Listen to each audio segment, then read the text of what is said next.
now more than ever, people need to go within and plug into that cellular memory, plug into divine source, detach as much as possible from the matrix.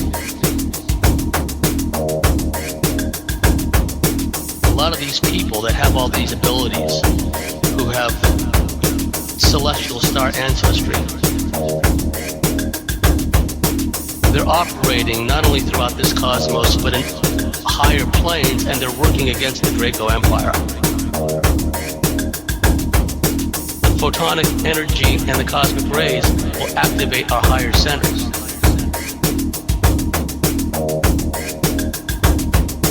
And it's incumbent upon us to ride that frequency wave.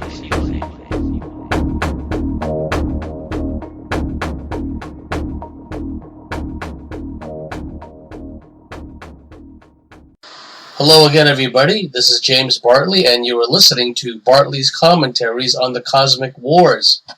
Well, a lot has been going on this holiday season. The Russian ambassador to Turkey apparently was murdered by a former Turkish policeman. Interesting, though, when I look at the pictures of the Russian ambassador laying there apparently dead, with his arms spread out, kind of laying there like a crucifix, I don't see puddles of blood. Maybe there were pictures after that one was taken, which shows a puddle of blood. I don't know. But we're just supposed to believe the guy's dead.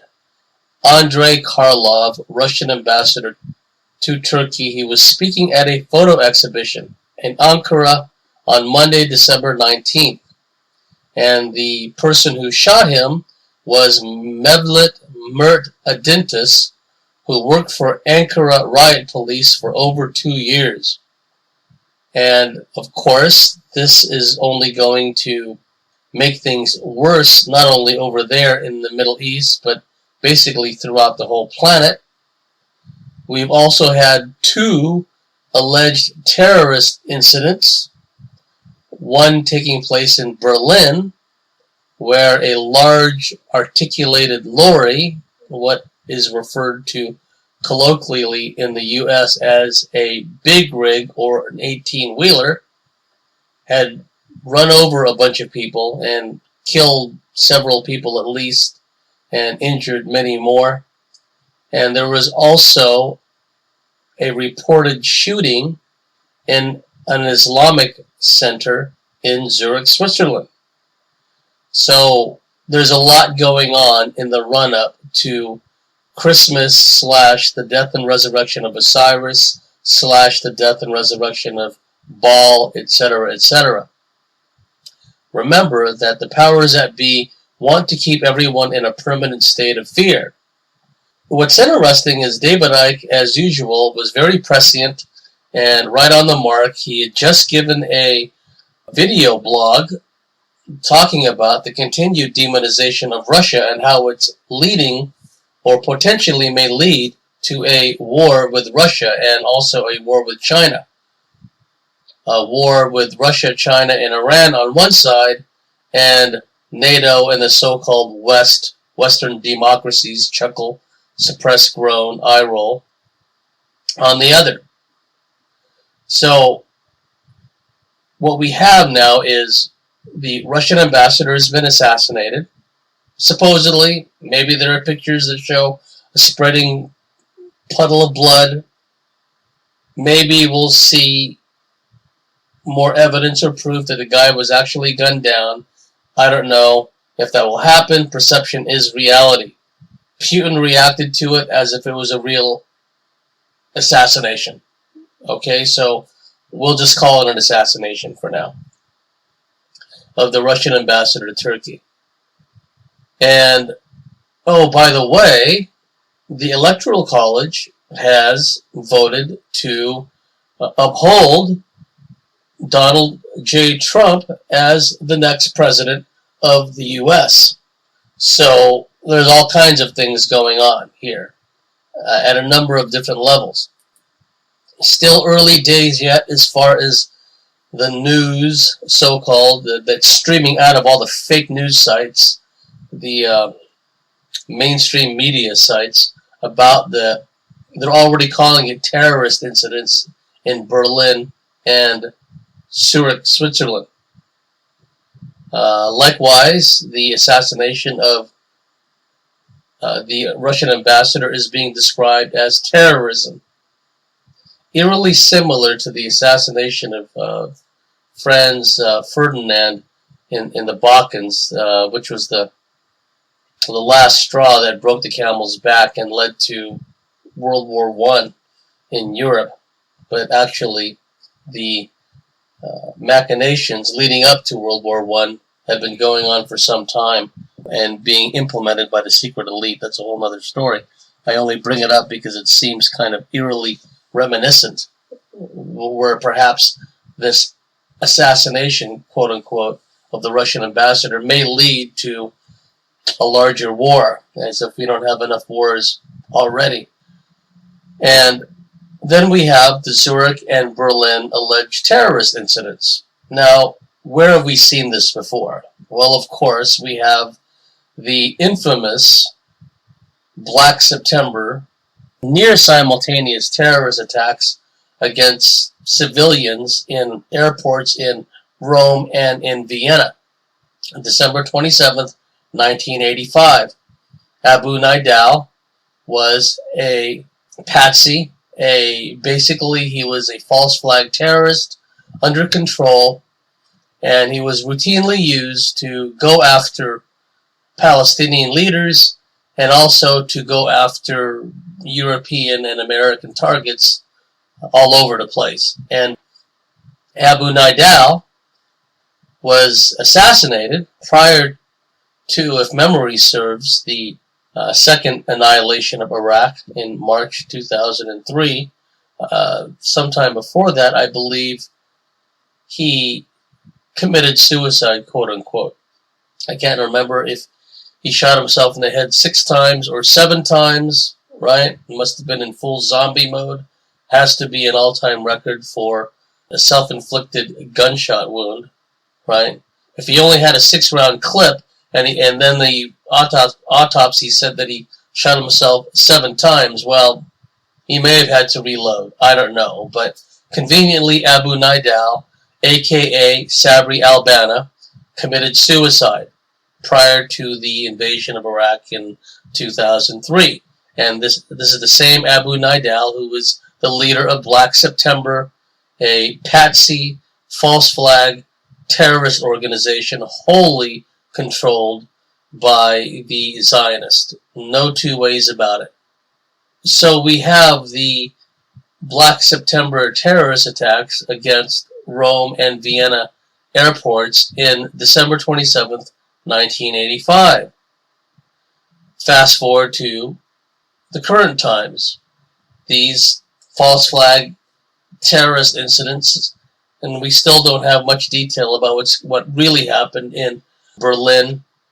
It reminds me of that Nice, France episode when a Tunisian driver was alleged to have run over dozens of people, but that was completely hoax, completely fake. There wasn't a single person killed. It was just hordes of crisis actors fleeing in terror or trying to look terrified and being photographed in the process.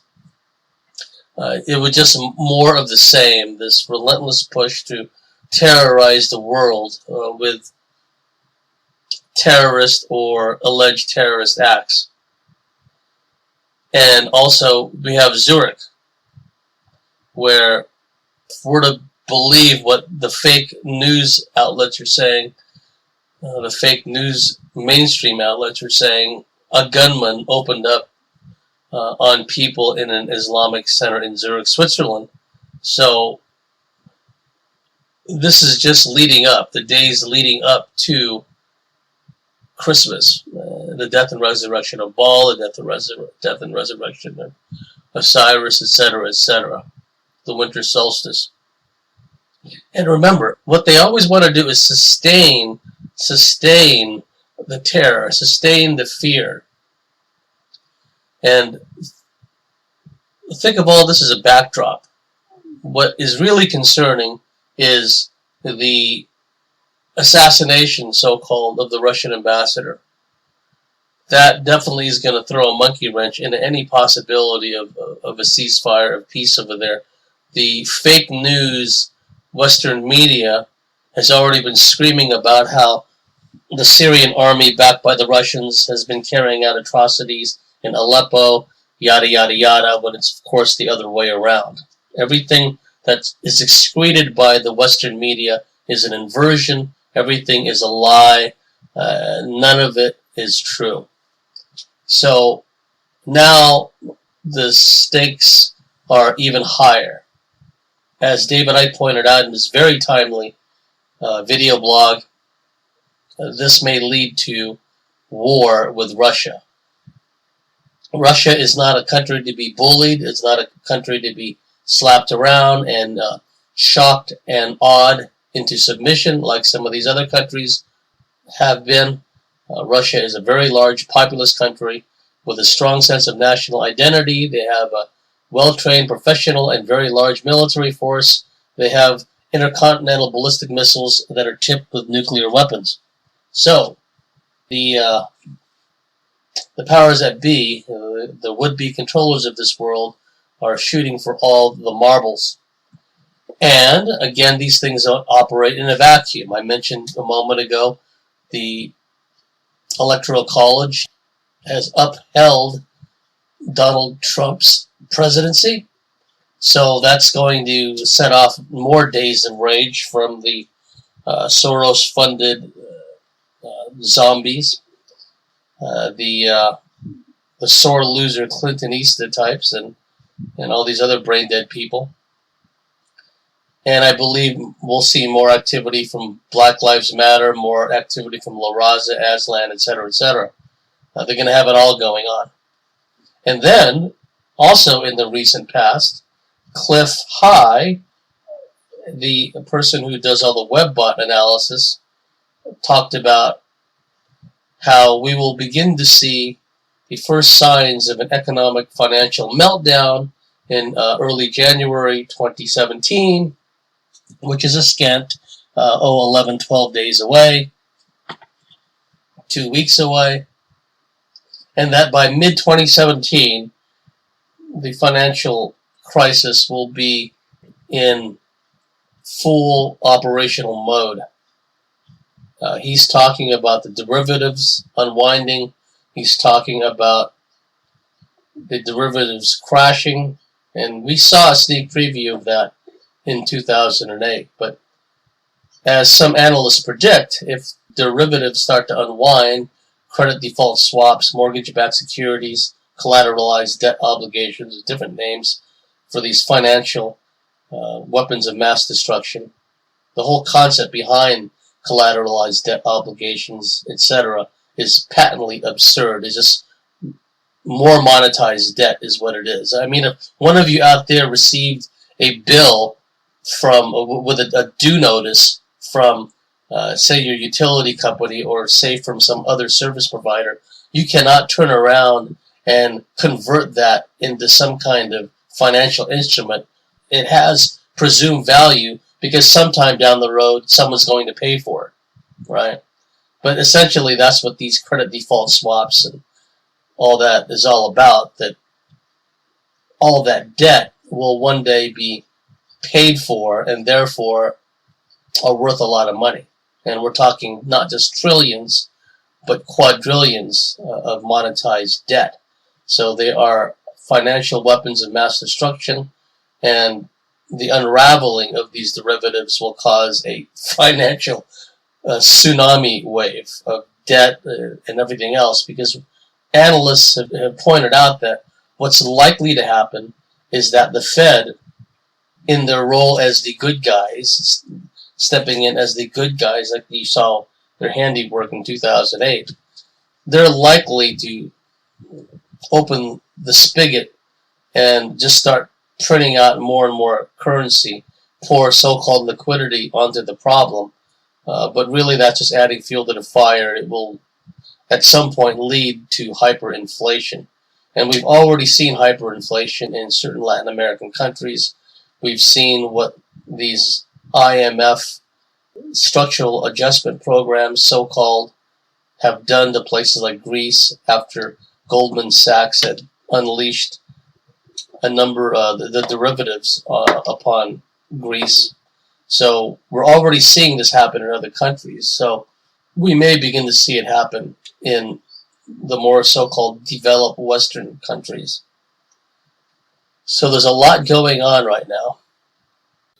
My original intention with this commentary was to talk about political correctness being the first stage towards cyborghood, the first step towards becoming fully integrated into the Borg collective. And although at first blush it may not seem as if the two subjects have anything in common, i.e. the Russian ambassador's assassination, the terrorist attacks in Zurich, Switzerland, and Berlin, etc., with the concept of political correctness leading to the Borg collective, I feel that it has a lot to do with it. And let me explain. Now, in the old days, and still going on to this day, tried and true method of brainwashing is just to simply hammer a certain message, hammer certain codes of conduct, hammer certain dogmas and ideologies into the open mind or minds of the believers, whether it's in military boot camp, whether it's in some religion or some cult.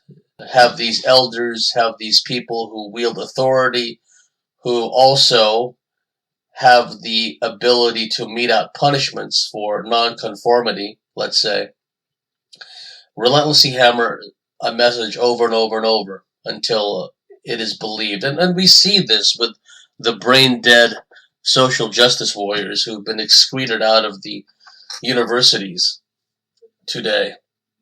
They have nothing to say, are not even aware of, say, Standing Rock or anything of that nature, but when they're empowered, when they're deputized, if you will, by their college professors and the social activists, so-called, all mostly funded by Soros and his ilk, and these brain-dead social justice warriors are told, okay, you're the new face of change, you will go out, you will get rid of this old guard, and you will all make it happen. We will be behind you.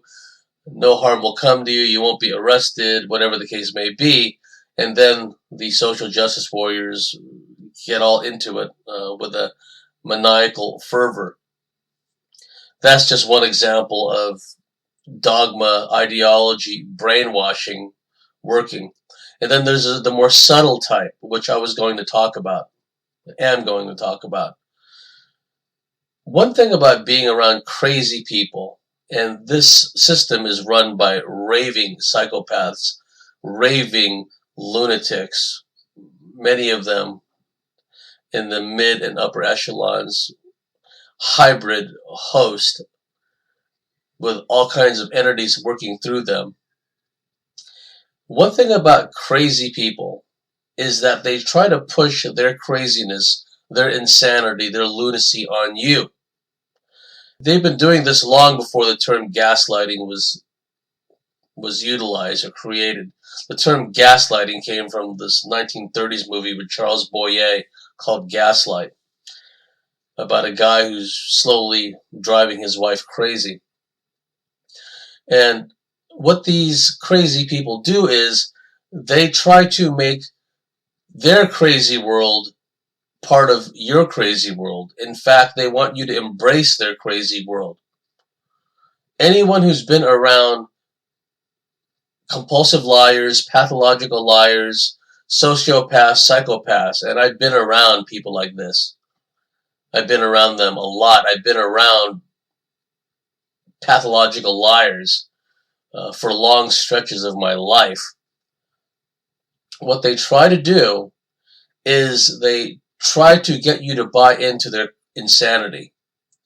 And also they try to make you expand by force if necessary, or by subtle or not so subtle means, make you expand your comfort zone until it absorbs and accommodates that which is patently uncomfortable.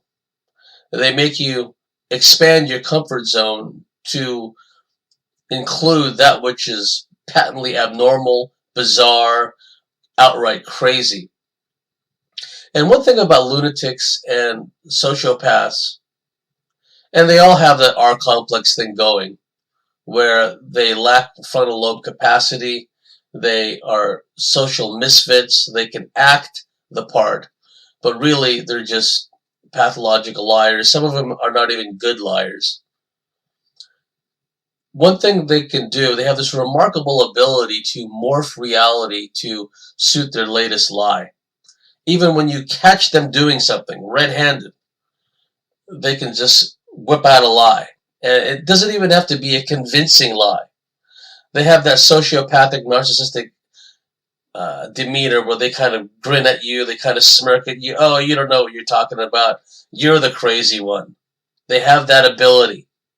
And if someone doesn't have the ability to either detach from these freaks, or if they're compelled for whatever reason to have to interact with them either at the job or in a family situation, which is even worse, because at least if you have to deal with a sociopath, narcissistic, pathological liar in a work environment, at least you can detach from them at some point. Go home and they go on their merry way and you go on yours. If you live with them, or if you have one of them as a close family member, a sibling, a relative, a cousin, or a narcissistic parent, something along those lines, oftentimes in one's formative years, they have to put up with all of the crap from these people. And remember the archontic aspect to it. It's not just lying people. It's not just people who have nothing better to do but to lie and make you a part of their world, because that's what they do. There's no boundaries. There's no sense of a delineation, a boundary where you end and they begin, or where they end and you begin. What they try to do is they try to get rid of these boundaries and make you part of their world. And they'll test you out first. They'll see how much you're willing to put up with, right? And if one acquiesces, if one goes along for whatever reason, lack of self-worth, an inability to put up proper boundaries, an inability to put up psychological boundaries, an inability to stand up for oneself, then these sociopaths, they're just going to put the pedal to the metal. And they're going to keep lying, they're going to keep stealing, they're going to keep manipulating, and they're gradually, incrementally, going to make their crazy world your crazy world. And if one is born into such a situation, extreme examples of this is of course, one who was born into an SRA family, satanic ritual abuse family.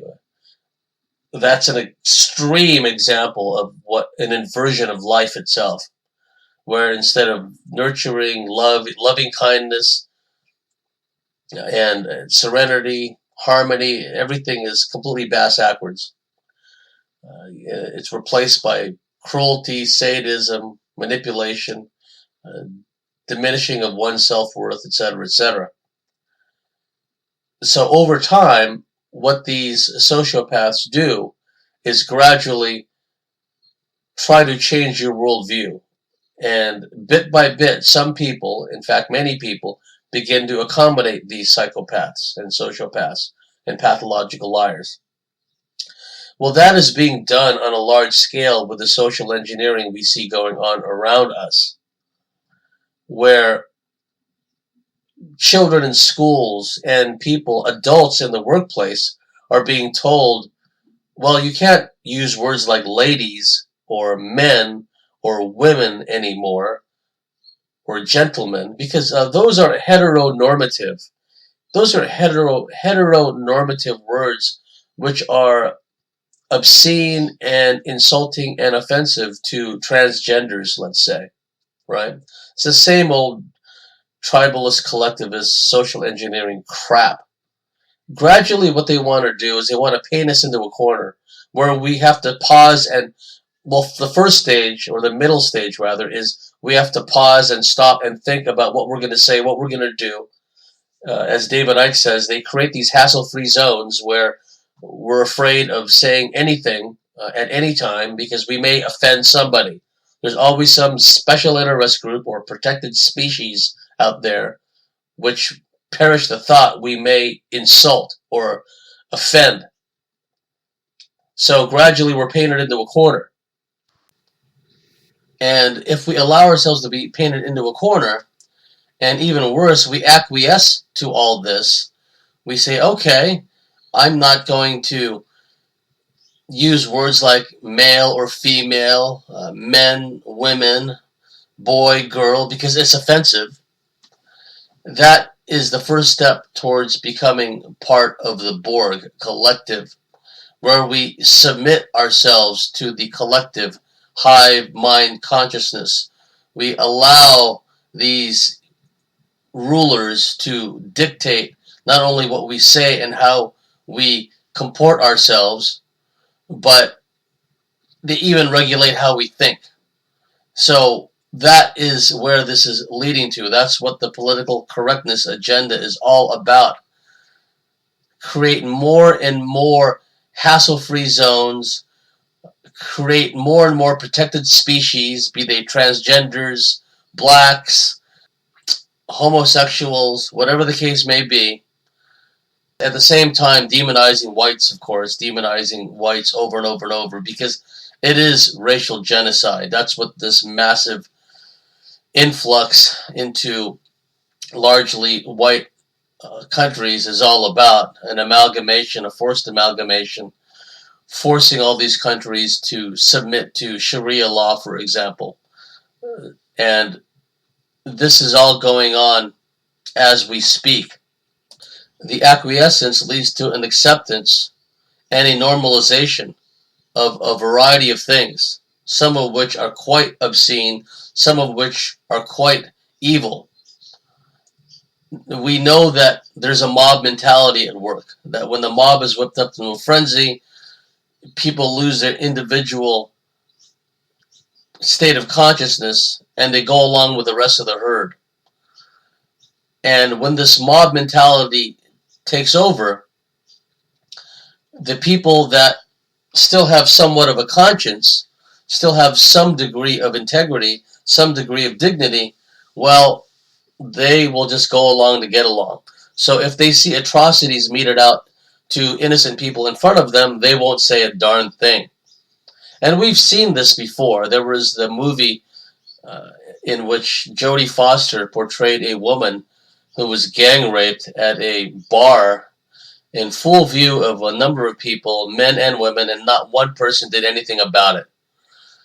You heard me in a previous commentary talking about the Who's 1982 so-called farewell tour. Well, after they played in Oakland, they played in San Diego, what they used to call Jack Murphy Stadium, and later they changed their name to Qualcomm Stadium, where the San Diego Chargers and the San Diego Padres played for many years. Anyway, at that Who concert, and there was at least 50,000 people there, a young girl was raped. And there were hundreds of people around who witnessed this girl being raped by an older, large man. And not one of them did anything about it. This is the hive consciousness at work, this acquiescence. Oh, is that really happening? I'm just going to tune it out. Not my problem. And that's how these things go on. We allow ourselves to be painted into a corner. And then when the atrocities, the pogroms, the genocide begins, well, hey, as long as I hunker down and I keep my nose clean and I don't make myself noticeable, kind of like when you were in school and you didn't do your homework and the teacher is asking people in class what the answers are, asking for answers. The people who didn't do the homework, well, they're just kind of scrunching up at their desk. They're trying to make themselves appear very small, almost invisible, right? And they're hoping the person next to them or the person behind them gets asked the question, and they don't, because they don't want to be singled out for, humiliation and punishment. So they kind of hunch over and scrunch themselves up really tight and kind of do this Jedi mind trick. You don't see me, Mr. Professor, Mr. Teacher. You don't see this person who didn't do his homework. Carry on. You can go now, right? Class dismissed. So this is what happens when we allow ourselves to go along with the political correctness. The subject came up the other day when this picture came out of these males that were parading down this runway. It was a fashion show, and they were dressed in, I don't even know whether to call these outfits effeminate or what, gender neutral, I don't know. And it must be understood that for countless centuries, males wore kilts, males wore skirts, males wore togas, males wore robes. To this day, people have encounters with very spiritual, enlightened beings, higher dimensional beings, the males that appear to be wearing togas or robes or that kind of thing. So there's nothing unusual about that. Now, these clothes that these guys were wearing on this fashion show, effeminate, gender neutral, I don't know what you would call them, but the way the system is set up now, if one were to criticize the dress, and then from out of nowhere will come all these shrill cries of homophobe, you hate gay people, you're a homophobe, racist, you're a domestic terrorist. Remember that false flag hoax event I think it was in Miami, where some guy, I think he was a Muslim immigrant, allegedly. They like to cover all these bases. They like to tick off as many boxes as they can in these false flag hoaxed events. And this alleged Muslim guy went into a nightclub, a gay nightclub, and supposedly shot the place up. Check that. That was in Orlando, Florida. Interesting. It must be near Disney World then. It was not at Miami. That was actually in Orlando. ISIS claimed responsibility, and all the boxes were checked. Right. So now, if someone says anything remotely homophobic or what can be perceived as homophobic, remember, perception is reality in today's soundbite world. Well, that's tantamount to someone saying that they're a domestic terrorist who may go and shoot up a gay nightclub, right? And again, it's questionable whether anyone was harmed in that nightclub. It could just be another fake false flag event, hoaxed event, not false flag, because in some false flag events, people really get killed. I talked about Black September earlier. Black September killed hundreds of people. They were serving a larger agenda. So we have a situation where if one were to criticize the dress that someone was wearing as being a male is wearing as being effeminate or gender neutral, whatever the case may be, then that is tantamount to admitting that one is a domestic terrorist who has violent tendencies towards homosexuals and the gay community, which is patently absurd. But again, it has been turned into a hassle-free zone. That's the whole idea behind this. And so what they're doing now is they're pushing for gender-neutral bathrooms.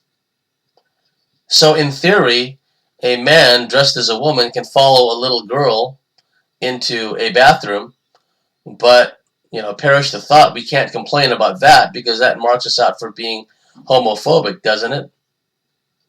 And it must be understood, here's the disclaimer, I've known lovely gay people in my life. I've known wonderful gay people. The best supervisor I ever had was a lesbian woman, a wonderful gal. Fairest, kindest, really switched on gal. And some of the coolest people I've ever met were gay men. So there's another agenda behind the clothing apparel, though, also, is that it's the continuing agenda to emasculate the human male. The emasculation of the human male, the wussification of the human male. Now you have what I call the Will Ferrell archetype, this big hulking guy who doesn't even know what end of the hammer to hold. And we see so many movies where males are routinely depicted as helpless, stupid, empty-headed, and that's intentional.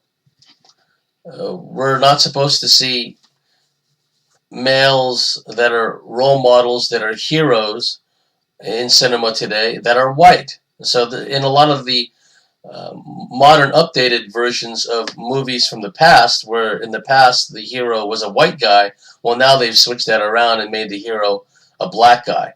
Because in the agenda that's going on today, white is bad, white is synonymous with evil.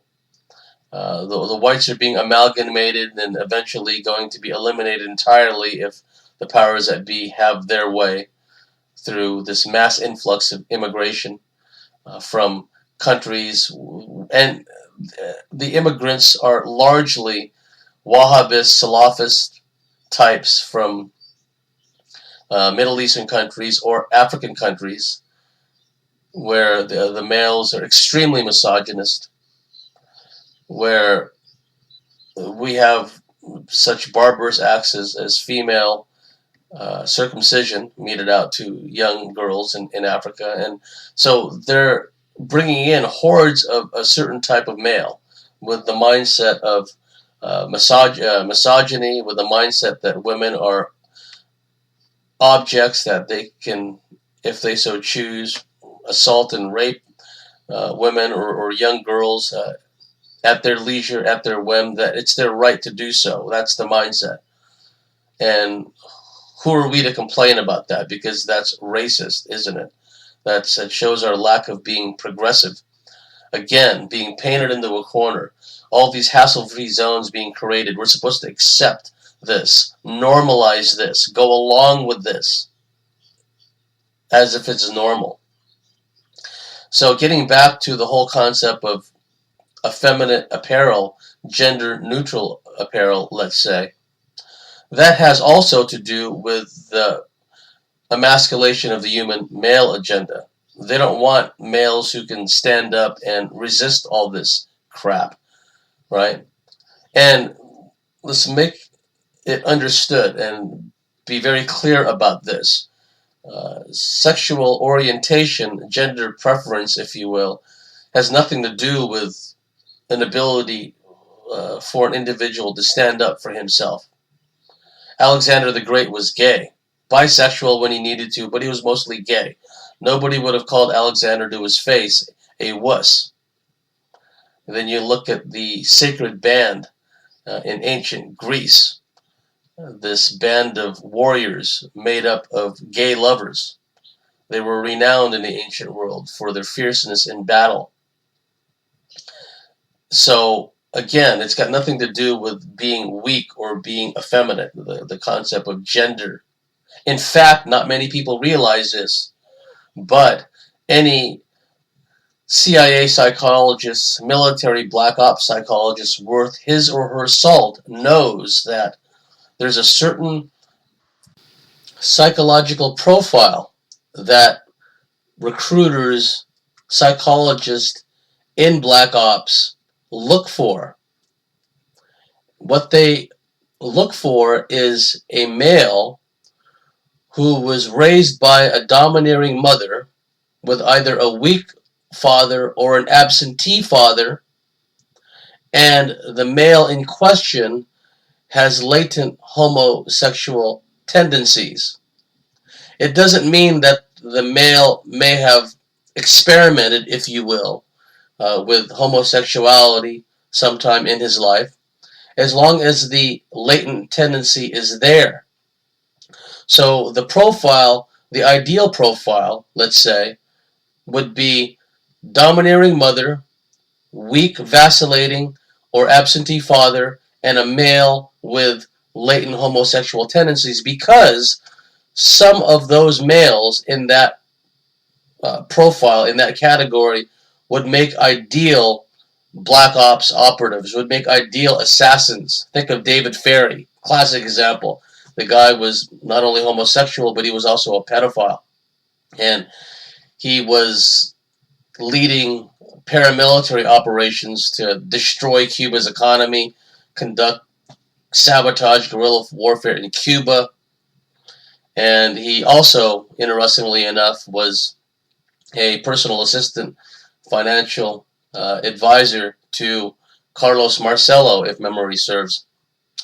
So he would be someone that fits into that profile. To be sure, there are others. There are other categories, other profiles, psychological profiles that would fall into that bandwidth, if you will, of someone who would make an ideal special ops operative, black ops operative. I'm not saying that all people in black ops, all people in special forces, all people in paramilitary ops have latent homosexual tendencies. That's not what I said. Please don't hear what I didn't say. All I'm saying is within that demographic that recruiters look for a certain type of male. Domineering mother, weak, vacillating, or absentee father, a male, a child, growing up and becoming a man who has latent homosexual tendencies. Some of them, underlined 3 times, make ideal assassins, operatives, etc., etc. I mean, you look at a case like The Boys on the Tracks. You can find the book by that name, The Boys on the Tracks. These 2 boys were out at night in Arkansas, and they stumbled across an airdrop of cocaine because of the Mena, Arkansas drug operation going on there. And then they were found out by the perps, and they were both murdered, but not before one or both of them was sodomized. So whoever killed them also had this tendency, this pederast, pedophile, rape young boys tendency. So again, getting back to the emasculation of the male, the human male, this agenda is being furthered by bisphenol A, which is a hormone in plastic and is often put in drinking water. And it's a hormone that mimics the female hormone estrogen. So they're gradually making males more female. And we also see this in all the hormones they pump into chicken, into cows and the pigs before they're slaughtered, and the meat is sent off to market. They pump all these hormones into it. This is why so many young boys are developing man boobs at an early age. They've got full-on breasts at an early age because of this influx of female hormones into their system. You know, bisphenol A even shows up in the ink of receipts. That's right. When you get your receipt or your docket from the clerk at the store, sometimes there is bisphenol A in that ink. How did it get there? Why did it get there? Who put it there? Well, it's all part of this agenda. To feminize males, to emasculate males. And again, to repeat, gender preference has nothing to do with masculinity per se. I cited the example of Alexander the Great earlier. Also the sacred band of warriors in ancient Greece. These are examples of males who may be gay, but they can still kick ass. They can still fight. They can still kill. And I cited the example of how some males that are profiled as having latent homosexual tendencies, whether or not they ever acted on these homosexual tendencies, is beside the point. Whether they ever experimented, so-called. And this is according to the psychologists in the black ops world, some of them make ideal operatives. Okay? So let's keep that in mind. It's got nothing to do with saying gays are wusses or gays are weak or gays are necessarily effeminate. That would be a straw man argument. That's not what I'm saying. So please don't hear what I didn't say. You add to that the influence of cinema, of academia, of the media, of implants, of energetic implants, of the malign influence, the programming, the conditioning of males by archontic entities. Like, for example, a classic example would be how, and this would be the inverse of this argument, how reptilians systematically turn a guy who is a reptilian human hybrid into a serial murderer. A serial murderer. Many of these serial murderers are impotent. They cannot attain an erection. They are suffering from ED, erectile dysfunction. And it's no surprise because part of the sexual behavioral programming and conditioning involves reptilians systematically sodomizing them. And there's a whole long story. I've talked about this in some of my previous interviews, previous lectures. It's a bait and switch where in the astral dreamscape, the male, when he's sleeping, the reptilian entity in interdimensional mode goes into the male when he's sleeping and takes over his astral dreamscape from within him and creates a stage managed dream. And he is made to think he's about to have sex with a alluring, very sexually desirable woman right before he begins to initiate intercourse with this woman in his astral dreamscape stage managed dream. He's suddenly sodomized from behind, and that takes away his ardor, that takes away his desire to have intercourse with this woman. And if this process is repeated over and over and over, no surprise, but that male will at some point develop erectile dysfunction, develop impotence problems. And again, this comes up in the case studies of serial murderers. Many of them are impotent. Many of them were addicted to porn. Many of them were subjected to this reptilian programming. So that's just one example of how this works, where they can turn someone, a male, a reptilian or Draco hybrid, into a serial murderer if that's what is the plan for that individual. And there's a larger, greater example, or agenda rather, where they will plan and are actually implementing this plan to turn many males into passive, weak, vacillating individuals who will go along to get along, won't stand up for anything, will put up with anything. That's part of the agenda as well. This agenda is multi-tiered, multifaceted, and it's very deep. So how does this tie into the current events that I mentioned earlier? The assassination of the Russian ambassador, the terrorist incidents in Zurich and Switzerland, the Electoral College giving the nod to Donald Trump to be the next president, and the potential aftermath of all these pissed off Clinton supporters and social justice warriors and Black Lives Matter types, etc., going on a Soros-funded rampage. Also, the possibility, which will happen at some point, I'm not saying with absolute certainty that Cliff High, his prediction that the financial system will start to unravel in a few weeks. I hope it doesn't, right? But that's also waiting in the wings. The only way they can implement the cashless credit debit currency system is to do away with the current monetized debt fiat currency system. And it will be an agonizing death for sure, because it's the financial collapse is going to impact people, not the elite. They can ride out the storm, but it's going to impact a lot of people, including a lot of these minions and servants of the system. And the Borg hive mind consciousness aspect to it will be equal parts deer in the headlights overtaken by events, paralysis by fear, indecision, not knowing what to do because they haven't been trained uh, to operate in a crisis situation. The Boy Scout, the whole Boy Scout movement was founded by a pederast, uh, a pedophile in England.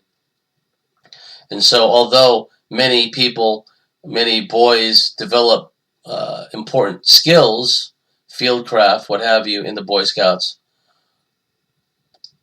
a lot of times the whole concept of the Boy Scouts was taken over by this wicked system that we're exposing and we're talking about. Kids today, they don't know how to make a fire. They don't know how to fish. They don't know how to navigate by a compass rather. They're plugged into their digital devices. They live this quasi-reality through their computers and through their TVs and through their video games. And that's all part of the emasculation of the human male aspect of all this. So we must not allow ourselves to be plugged into the Borg collective. And the political correctness agenda leads us to that. I mean, some of these people don't have to be microchipped in order to be plugged into the Borg.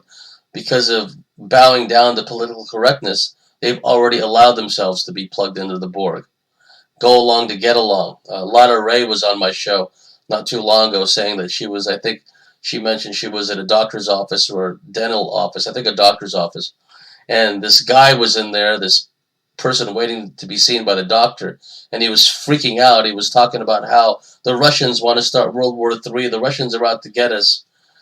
Clearly that person is a TV news drooler. They just sit there, he just sits there, just takes on board whatever the media tells him. And I remember years ago, this is when that false flag was set up in South Ossetia. They tried to make it seem like the Russians invaded when it was, of course, the other way around. And there was a guy in my office that I was working at, and he started going on and on about how Russia is starting to reignite World War III, that they're bringing the Cold War back, yada yada yada. And this guy I knew was a Fox News viewer, so by a steady drumbeat, they just pounded into his head the boogeyman of Russia. And we also see this with the video games. I mentioned a moment ago. A lot of the video games, Call of Duty, Call to Honor, etc., etc. Over time, the bad guys in a lot of these video games, not necessarily Call of Duty, Call to Honor, because I don't know anything about them because I never played them, but some video games have made the Russians out to be the bad guys. So they're conditioning the kids, the boys who are addicted to these video games, to see the Russians as the adversary. So let's unplug from all this nonsense and all this insanity and all this lunacy they're trying to normalize. We'll step back. We'll detach from that. We'll stay grounded. We'll smile to ourselves and say, I'm not buying into that. Ain't gonna happen. Homie, don't play that. And when we have that mindset, that means we can deal with equanimity with any of the crap they throw at us, any of these false flag hoaxes, any of these real terrorist false flag events which actually harm people. And we can stay grounded and we can ride out the storm, because it's going to get pretty ugly. It's like what they tell the students in SEER, Survival, Escape, Resistance, Evasion, survival school, if you will. Well, no, that's something different. SEER is something that's a dedicated program designed for those who have a likelihood of winding up in enemy or denied territory. Air crewmen, people in special forces, rangers, that kind of thing. Survival, escape, resistance, evasion.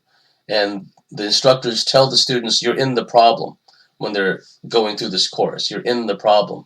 And you have to problem solve. You have to work your way through the problem by your resourcefulness, your endurance. And remember, stubbornness is the basis for endurance, which is the basis for survival. And so embrace your innate stubbornness out there. Recognize the nature of the problem and start problem solving and start making preparations mentally and physically. Just don't be seen to be making preparations. Do everything under the radar, sub rosa. Learn to think and act like an operative. Learn to think and act in ways that don't draw attention to yourself. Like a lot of your friends and relatives and neighbors, they'll never catch on to any of this. You just have to wish them the best and move on. And don't let them see what you're doing, right? If you're making preparations, if you're stocking up in food. It's okay for the elite to stock up on food, but for anyone else, oh, that's an active, oh, that's prepping, that's survivalism, that's domestic extremism. It's always contradictory. If you look at the headlines, the vapid, empty-headed headlines of these lamestream fake news sites, MSNBC, CNN, Yahoo News, Google News, etc. What are the headlines right after the Grammys or the Oscars? Oh, the top 10 fashion disasters of the Grammys last night. And they just make fun of certain people for having like bad or poor clothing, or by their standards anyway. Well, that's okay.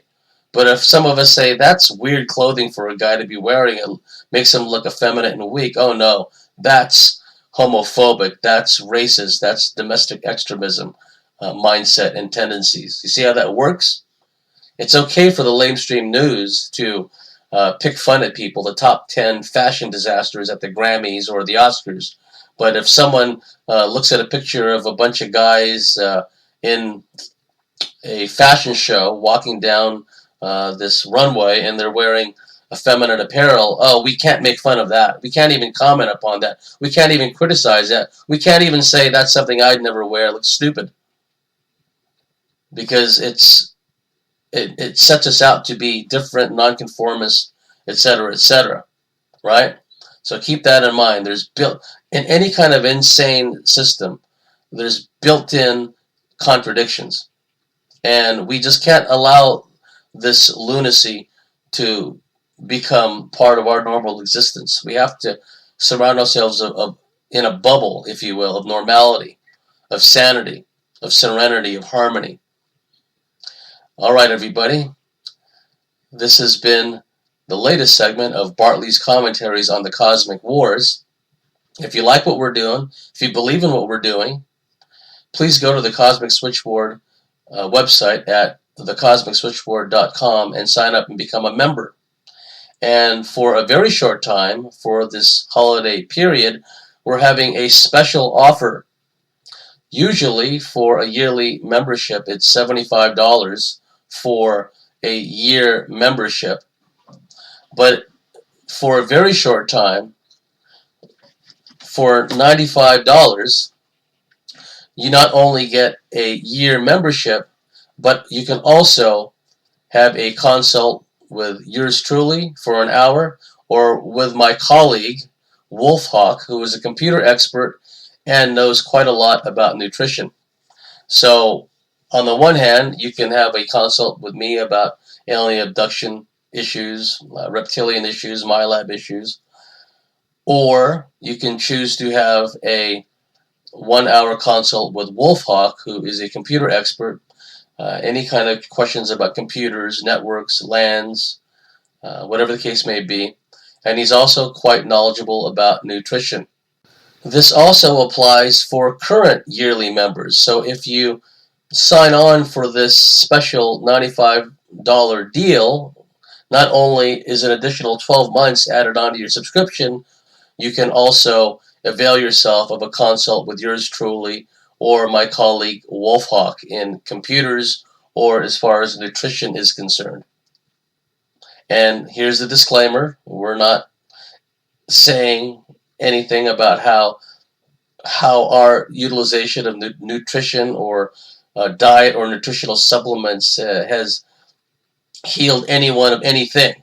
We're just providing this information for educational, entertainment purposes only. And nutrition is an important part of healthy living. Your average oncologist doesn't know a darn thing about nutrition. Where else but on a planet like this are people in cancer wards given ice cream and jello for food.